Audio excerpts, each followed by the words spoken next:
I feel good, you look great, I like you, I can't wait. A first time, a first date, you're so fine, I'm so late. You sip wine, I drink straight. Okay, ayun, isang magandang araw ulit dyan sa lahat ng mga ka-DIY natin dyan, especially do sa mga beginners. Ayun, wag na natin patagalin mga ka-DIY. Meron ulit dumating dito na customer dito sa bahay, and then ang naging issue nito ay biglang tumirik. May pagkakataon na aandar, may pagkakataon tumirik. So dito tumirik na siya talaga at dinala na lang dito sa bahay. So ayan, power on natin. Yan, throttle natin agad, wala. So ayan, walang reaction mga ka-DIY, ayaw niya talaga. Yan, may power yan. Yun, minsan ang ginagawa kong technique dito, pupunta tayo dun sa kanyang controller dito. Yan, pero this time, try ko na muna dumirekta dito sa kanyang throttle line. So ganun lang yung mga basic na pagto-troubleshoot. So dahil ayaw niya umandar, isa sa tinitignan natin dito yung brake sensor, okay? Kasi pagka naka-activate brake sensor, dito siya talaga andar. And then pagkasira na rin yung throttle or may loose sa throttle line. So buksan ko na dito sa harapan, gawin ko na yung sa mabilis. Okay, so yan, galaw-galawin natin dito mga ka-DIY. Nandito kasi yung throttle niya. So eto, nagawa na rin to kasi. So eto yung throttle line niya, eto kasi yung sa 1, 2, 3. So tignan natin kung okay siya. De-power on natin. Tapos throttle natin. Ayun, umandar mga ka-DIY, oh.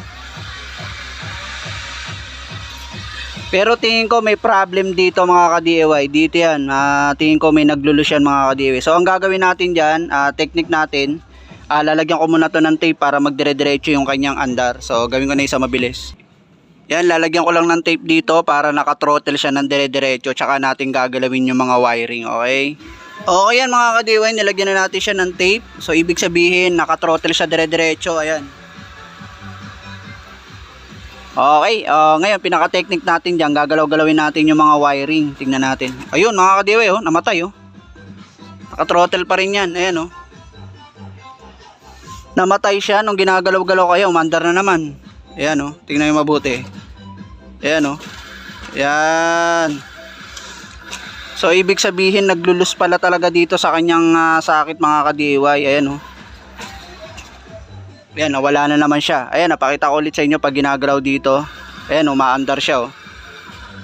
Ayan, so ang gagawin natin dyan, dahil hindi magaganda kasi yung sakit na ganito, ide-direkta na natin yan para hindi na magkaroon ng aberya dun sa ating customer.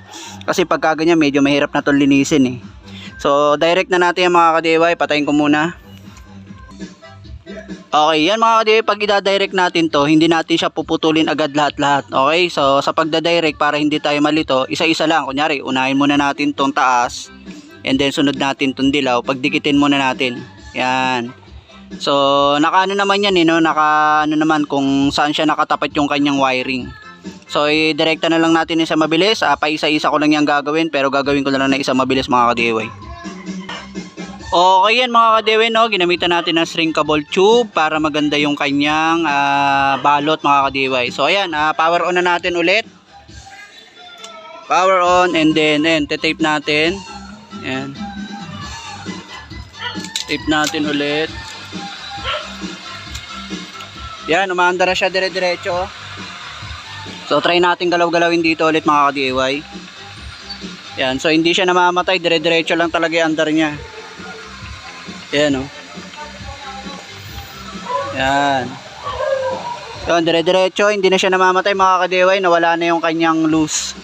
At yun, pagka naging ganun yung issue ng e-bike nyo, pwede nyo rin gawin yung ganung klaseng troubleshoot sa e-bike nyo mga ka-DIY. At yun, hanggang doon na lang. Maraming salamat sa panonood. Thank you, thank you.